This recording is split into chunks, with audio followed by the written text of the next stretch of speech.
If there was a word that I will leave with you guys for Resurrection Sunday, Luke the 24th chapter, verse number 12, says that Peter ran to the tomb. Yes, sir. He ran to the tomb and he looked inside of the tomb and he saw that the tomb was empty. Yeah. He went and told the disciples what had happened. And the disciples did not believe him. So they all went to the tomb. And they went inside of that grave and they saw nothing but grave clothes. If we were in a church this morning, if we had the organ and lights and all of that stuff, I would just tag this message, the power of a model. The power of a model. Many years I've been a musician. For all of my life, for almost 20 years I've been a musician. But what people don't know is that I've worked in property management for the last 7 years in property management and been able to attain a real estate license and education in real estate. And one thing that I learned about in leasing and in real estate is the power of a model home. It is the model home that allows the people, that makes the people to purchase that property. If someone is moving to a certain subdivision, they create the first home in that subdivision and they call that home the model home. The reason being is because they want you to see the potential of what you can have and what you can attain. The power of the model home is it's decorated. It's staged in what we would call it in real estate.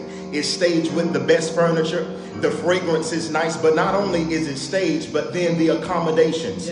They show you all of the accommodations that you can have. This great refrigerator, this great room, this great living room, this master suite. They show you everything in that model home. But then the last thing about the model home that I think is so powerful, and even for us online today, is the power of that model home is that model home is empty. That no one is in that model home but you and the showing agent. And the power of that model home is the fact that it is empty. It allows you to see the potential of what you can one day attain. And can I tell you today, just like that model home that's empty, churches are closed all across the globe. Churches are closed all across the nation due to this COVID-19 coronavirus. But can I tell you something? That even though the churches are empty this morning, I came to tell you that there is a grave that is still empty on this morning. So I'm not too much concerned about the churches being empty.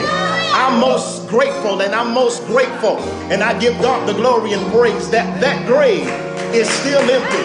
And the song says, because he lives, I can face tomorrow.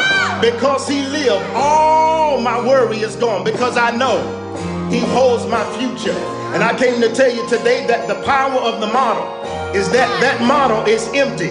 And I came to tell you that when Peter went to the tomb, he saw an empty grave. And that's what we should be giving him glory for. That there is still an empty grave in 2020. That I know that we are right now currently quarantined in our homes. And you guys are worshiping with us from online. But can you give praise right where you are? That there is a grave that is still empty. There is a grave that is still empty. And because that grave is empty, there is a God that can heal. Because that grave is empty, there is a God that can still set free. There is a God that can even get us through this current season of what the world is in right now. You know that the whole world is in a pandemic right now. The whole world is in a pandemic right now. But can I give you some good news? Yes, sir. This is what Apostle Paul told Timothy. He said, Timothy, even though you may be going through a pandemic, I want you to remember the prophecy that's over your life. I want you to remember the promise that's over your life. And those of you that are on the screen right now via social media, I want you to remember the prophecy, the promise that's over your life. And don't forget that on this Resurrection Sunday, while we may have not been able to go to the barber shops and the nail shops, we may have not been able to get dressed in our three-piece suits like we want to. We may have not been able to go to sunrise service this morning, but right where you are in your home, you can give God praise even through a pandemic, because there's still a promise over my head. There's still presence on my side. There's power in my belly, and there's a praise in my mouth. Come on, right where you are. Come on, just give God praise right there. Come on.